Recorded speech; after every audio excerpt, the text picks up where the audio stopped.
Jenny came back with a white face of terror. "Oh, Mum! Oh, Miss Jenkins, Mum! Captain Brown is killed by them nasty cruel railroads!" And she burst into tears. She, along with many others, had experienced the poor captain's kindness. "How? Where? When? Good God! Jenny, don't waste time in crying, but tell us something." Miss Matty rushed out into the street at once and collared the man who was telling the tale. "Come in, come to my sister at once, Miss Jenkins, the rector's daughter." "Oh, man, say it is not true," she cried, as she brought the affrighted Carter, sleeking down his hair, into the drawing-room, where he stood with his wet boots on the new carpet, and no one regarded it. "Please, Mum, it is true. I seed it myself," and he shuddered at the recollection. "The captain was a-reading some new book as he was deep in, a-waiting for the down train, and there was a little lass as wanted to come to its mammy, and gave its sister the slip, and came toddling across the line. And he looked up sudden, at the sound of the train coming, and seed the child, and he darted on the line and cotched it up, and his foot slipped, and the train came over him in no time. Oh, Lord, Lord! Mum, it's quite true, and they've come over to tell his daughters. The child's safe, though, with only a bang on its shoulder as he threw it to its mammy. Poor captain would be glad of that, Mum, wouldn't he? God bless him." The great rough Carter puckered up his manly face and turned away to hide his tears. I turned to Miss Jenkins. She looked very ill, as if she were going to faint, and signed to me to open the window. "Matilda, bring me my bonnet. I must go to those girls. God pardon me, if I ever have spoken contemptuously to the captain." Miss Jenkins arrayed herself to go out, telling Miss Matilda to give the man a glass of wine.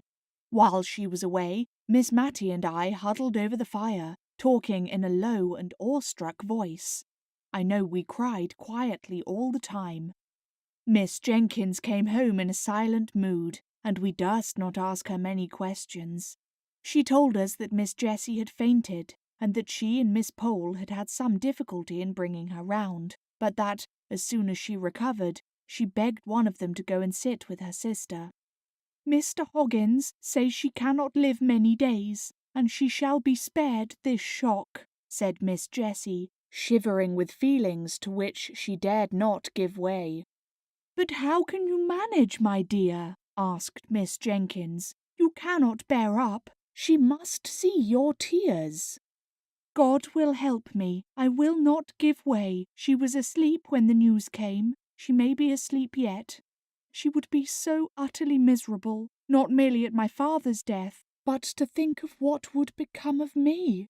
She is so good to me."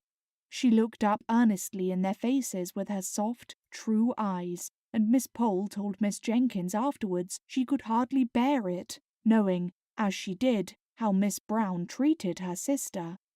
However, it was settled according to Miss Jessie's wish. Miss Brown was to be told her father had been summoned to take a short journey on railway business. They had managed it in some way, Miss Jenkins could not exactly say how.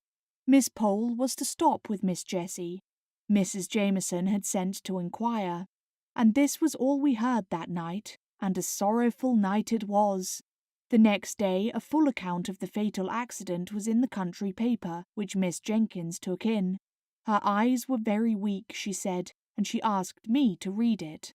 When I came to the gallant gentleman was deeply engaged in the perusal of a number of Pickwick, which he had just received, Miss Jenkins shook her head long and solemnly, and then sighed out, "Poor, dear, infatuated man."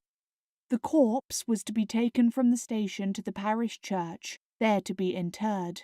Miss Jessie had set her heart on following it to the grave, and no dissuasives could alter her resolve. Her restraint upon herself made her almost obstinate. She resisted all Miss Pole's entreaties and Miss Jenkins' advice.